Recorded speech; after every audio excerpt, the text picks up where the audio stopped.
Alarming images coming in from Iran tonight. The biggest All right, hold on. Before I begin anything, I want to say Shalom. Call Allah Yahweh. Bahashem Yahweh Shai. Bahashem Rakah HaKradash. Shalom and salutations and double honors to the elder apostles of Great Millstone on down, and Shalom to the elder bishops, the elders and the prophets, the teachers and evangelists of GMS. Shalom also to the speckled bird, confused face, the Akim and Akwaf, the Akim on the highways and byways, and last but not least, the elect. Back again with another video, and I'm just gonna just let it play, and you know, I mean, you gonna get some scriptures, probably some of the scriptures that you've been getting because of the situation and the time that we in. I'm gonna let it play, and we're gonna move it on like that. So I'm gonna let this play.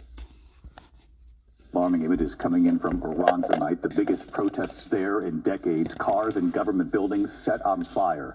What Iran's supreme leader is now claiming tonight, and what President Trump is now warning. Here's Martha Raddatz. Tonight, violent protests intensifying across Iran as demonstrators risk death to defy a new warning from the supreme leader of an imminent crackdown. In the biggest anti-government demonstrations in years, crowds setting cars and government buildings on fire in Tehran and other major cities. Videos posted on social media show the violent escalation of the protests. Armed men seen opening fire in the street. Shocking video showing a man using a flamethrower against an officer. Some protesters chanting death to the Ayatollah, blasting the regime over Iran's failing economy and devastating inflation. The government cutting the internet in an attempt to stop people from organizing. Tonight in Tehran, Iran's supreme leader Ayatollah Khamenei saying protesters are destroying their own country to just, quote, please the U.S. president. Late today, President Trump making clear he is siding with the protesters. I tell the Iranian leaders, you better not start shooting because we'll start shooting too. Dozens of protesters have been killed, thousands more arrested, according to human rights groups. And David, tonight, President Trump saying his threat to Iran that we would start shooting if Iran killed protesters did not mean boots on the ground, but, quote, hitting them very, very hard where it hurts. David? Martha Raddatz live. Yeah, so you see what's happening with this devil, man. Yo, lot of issues going on. Let me see what I got here. It's going down, man. It's let me get the first one I want to get first. So this is and the scriptures have been coming out. You know what I mean? Like it's you can't get out of them. So and you can't get away from them. It's gonna be a broken record. This is Matthew 24:6. And it says, and ye shall hear of wars and rumors of wars. See that ye be not troubled, for all these things must come to pass, but the end is not yet. You know what I mean? For nation shall rise against nation, and kingdom against kingdom, and there shall be famines and pestilence and earthquakes in diverse places. All these things are the beginning of sorrows. So these things must happen. These things that you're seeing on and you're hearing on TV. And they're hiding other things. They don't want everybody to know everything that's going on.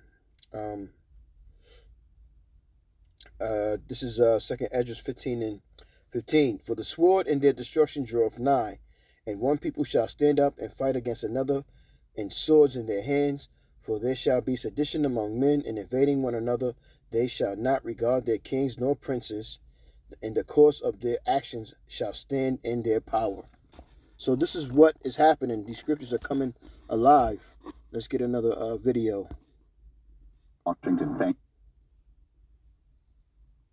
the United States just made a fatal mistake. By seizing Venezuela's oil assets this week, they thought they were punishing an enemy. But what they actually did was terrify their biggest ally. At 4 a.m. this morning, the Kingdom of Saudi Arabia officially responded to the Venezuela seizure, and the response is catastrophic for the U.S. dollar. The Crown Prince has reportedly issued a directive to de-risk the kingdom's exposure to American banks. The logic is simple. If Washington can confiscate $60 billion from Venezuela today, they can confiscate $600 billion from Saudi Arabia tomorrow. The trust is dead. Saudi Arabia is not waiting to be the next victim. They are retaliating now. Sources confirm that Riyadh is quietly liquidating U.S. Treasury bonds and moving that capital into the only asset the U.S. cannot touch, physical gold and silver. This is not a drill. This is the end of the 50-year petrodollar agreement. The U.S. stole Venezuela's oil, and in return, Saudi Arabia just killed the dollar. Welcome to HistoFund. Today, we cover the backlash that changes everything. To understand why the financial world is freezing up this weekend, you have to look past the headlines. You have to look at the mechanics of what just happened in the Atlantic Ocean. The mainstream media is selling you a movie script. They are showing you the footage of U.S. forces capturing the leadership in Caracas. They are calling it a victory for democracy. But in the boardrooms of Riyadh, Beijing, and Dubai, they aren't watching a movie. They are watching a bank robbery. What terrified the global markets wasn't the capture of a dictator. It was the seizure of the assets that followed immediately after. Less than 24 hours after the operation, the White House announced that the United States would be taking control of Venezuela's oil production indefinitely. They didn't just freeze the accounts, they appropriated the physical commodity. We have confirmed reports that U.S. naval assets have already seized multiple tankers in the North Atlantic. Specifically, This guy is devil, man. This is Ecclesiasticus 10:9, and it reads, "Why is earth and ashes proud? There is not a more wicked thing than a covetous man. For such an one setteth his own soul to sell, because while he liveth, he casteth away his own bowels." Proverbs 28:25. "He that is of a proud heart stirreth up strife, but he that putteth his trust in Yahweh shall be made fat." And these devils that are going back and forth, they don't have no belief, or they claim to be a Christian state, but they don't even know what that truly means. And the Lord is not dealing with them in that aspect of trying to save them and put them in a position to be victorious. He's allowed them to have the time that they needed to have rulership, and also to be the ham of the earth, which I'm talking about is Esau, aka the white man. And now the time is up, and he's still he don't want to give up his power. So now he's looking like, okay, no, I'm not giving up nothing. I'm gonna do what I want to do, and it's just not gonna work out like that for him, man. 170. Salakia, let me get another scripture for you. Let me see. And you would think that our leaders, well, it's not ours, but you would think that the so-called black community, so-called, not black, we're not black, or the Christian leaders in the so-called black community would be teaching and telling our people what's going on. And when I realize that our people have no idea what's happening out here. They're just out here, just living their lives and just doing what they want to do, not recognizing what's going on around the world. And it's closer to you than you think. It's very close to you. Everything that's happening is really, really close to you, man. This is Matthew 15 and 19. "For out of the heart proceed evil thoughts, murderers, adulterers, fornicators, thefts, false witnesses, blasphemies. These are the things which defile a man. But to eat with and unwashen hands defileth not a man." So Yahweh Bashem Yahushua was schooling the priests in that time, in the ancient time, when he was walking the earth 2,000 something years ago. He was schooling them about how they was try to use the law to condemn him, and he was trying to get them to understand that he is the law, and the books that were written of him, and that he has come back to give himself up, that we can have a way back to the Most High. We can be, as you would say, grafted in. You know what I mean? But our people are wicked as hell, man, and they like folly, they like being wicked, they like doing the things that they're doing, and the result of that, these types of things are happening. So I got another scripture. Let me see. It just hit me in the head there.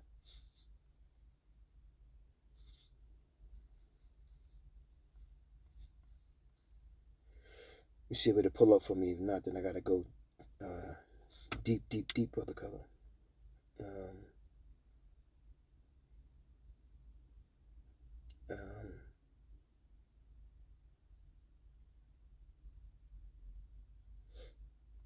I think it's in Habakkuk. Habakkuk 2 and 5, and it reads, Yea, also because he transgresseth by wine, which is wine is what? Democracy, philosophy of going along with abominable things, I'm gonna say. Profane things outside of the church. Yea, also because he transgresseth by wine, he is a proud man, neither keepeth at home.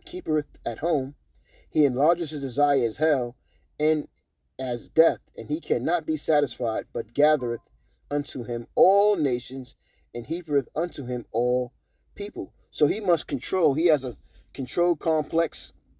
I know I deal with an Edomite like that, man. You know what I'm saying? And what I realize is that when it comes to Edomites, they all the same. I don't care where they're from and what region of the world that they're from. They all have the same mentality. They have a God complex. They have a control complex. And they're hypocrites. You know what I'm saying? We let it play some more. The Russian-flagged tanker Marinera and the Sofia were boarded and commandeered. These ships weren't just turned around, they were taken. The oil on board, worth millions, was declared property of the U.S. Treasury, ostensibly to repay debts and fund the transition. The administration has explicitly stated they will take up to 50 million barrels of crude oil and sell it to benefit the U.S. taxpayer. This is the Venezuela trap, and it is the single most dangerous legal precedent set in the last 50 years. Why? Because for the first time in modern history, the United States has effectively declared that sovereign immunity no longer exists. For decades. This is Matthew 12 and 25, and it reads, And Yahushua knew their thoughts, and said unto them, Every kingdom divided against itself is brought to desolation, and every city or house divided against itself shall not stand. And regardless if you want to call them Russians and Americans, and they all Edomites, they are all battling one another. So there's going to be many different types of wars on different scales that are going on. And as the elder apostles on down be saying, all hell is breaking loose, man.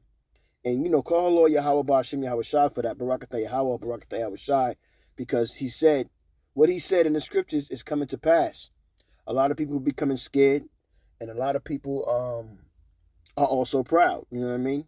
Like Russia and America, they're very proud of thinking that, you know, they could take one another out, not realizing that it's going to be to their both, for both of them, it's going to be to their demise.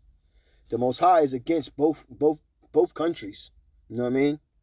This is how, when these fools get on here and say that the Gentiles can make it, and no, they cannot.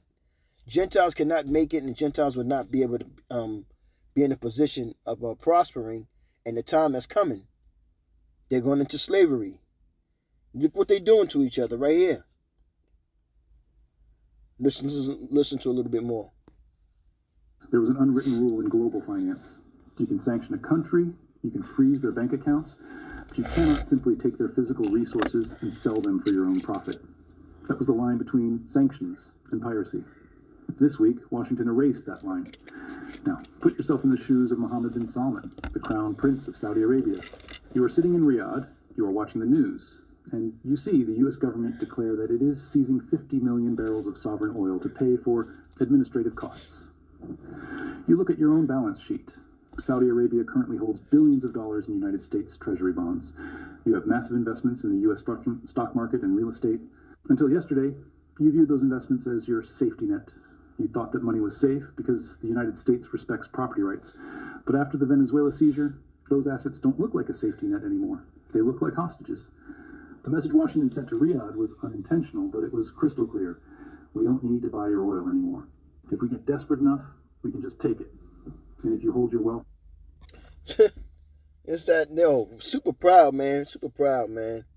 This is 1 Thessalonians 5 and 3. For when they shall say peace and safety, then sudden destruction cometh upon them, and travail upon a woman with child, and they shall not escape. You're not going to escape this time, Esau. This is it. You're not going to be able to make it this time around. I got another scripture.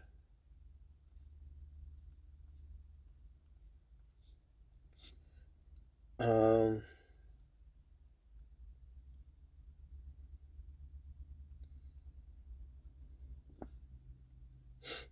this is Isaiah 13:11, and it reads, "And I will punish the world for their evil, and the wicked for their iniquity, and I will cause the arrogancy of the proud to cease." That's what they are. They proud.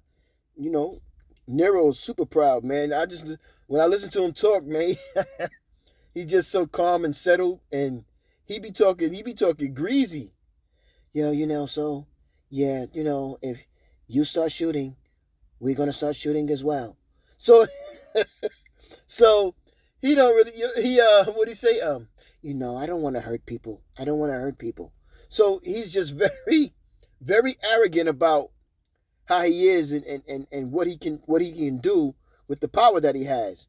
Not realizing that this power that you get in is through Yahweh Hashem Yahawashi, for you to put these chess pieces in place that you could just be annihilated. You know what I'm saying?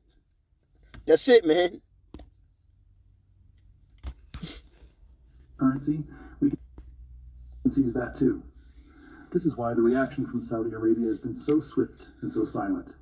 This isn't a diplomatic protest. This is a liquidity crisis. Our sources indicate that the emergency meeting called in Riyadh wasn't about politics. It was about risk management. The kingdom's financial advisors are currently running stress tests on what happens if the U.S. freezes Saudi assets tomorrow. The result of that test is obvious: total exposure.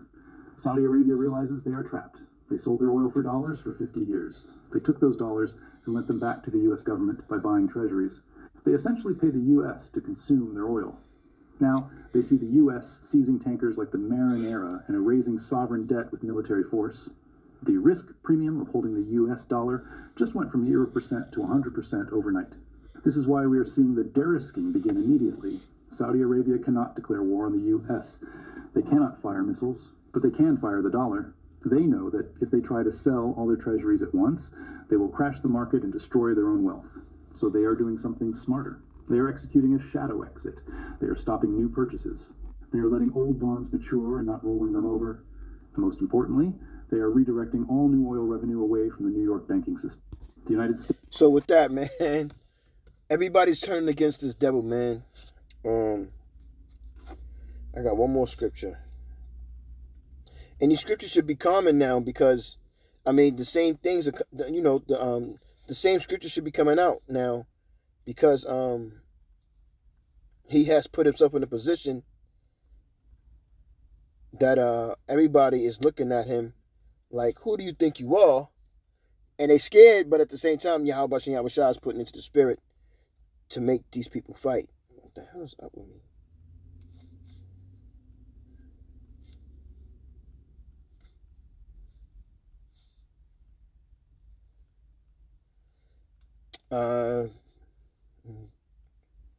This is Revelation 17:16, and it reads, "And the 10 horns," which is NATO, the EU. I'm gonna rock this out, man. I do a lesson on that and do a lesson on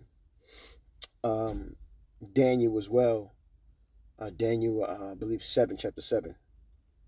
But I'm not necessarily doing a lesson on Daniel 7, but the 10 horns and the whore. "And the 10 horns which thou sawest upon the beast,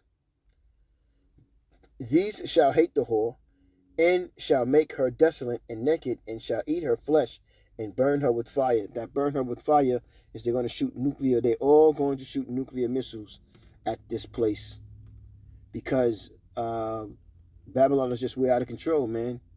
You know what I mean? And they want to be the world dictator. And these other countries is like, nah, we're not having it. So, the bully is thinking that they can do what they want to do and very proud about it, not realizing, or they do realize and just, the Most High got them in a trick bag that your enemies are forming up against you, even the ones that you call allies, from formidable enemies now, and they're ready to shoot their missiles at you and destroy you too because they realize they believe the world will be a better place without you, but it won't matter. All of y'all going into slavery, man. I'll be back to say you're edified with that. I'm going to say, Kohalo Yahweh, Bahashem Yahweh Shai, Bahashem Rekahak Radah Shalom. Salutations and double honors to the elder apostle GMS on down, and Shalom also to the elect. But this is the time when you need to be working, man. I'm just being honest with you. I'm a student, and all praises to Yahweh Bashem Yahweh Shai. He allowed me to teach as well. You know what I mean? But I'm a student first. You know what I mean? I'm here to learn and get this knowledge, wisdom, and understanding, and then, I become a teacher. But yo, man, y'all need to be working, man. I mean, I know there's many men who put many years in. I'm just an infant in this, but I understand the severity of what's happening, and there's nothing more important than getting this work done every day. You know what I'm saying? Shalom.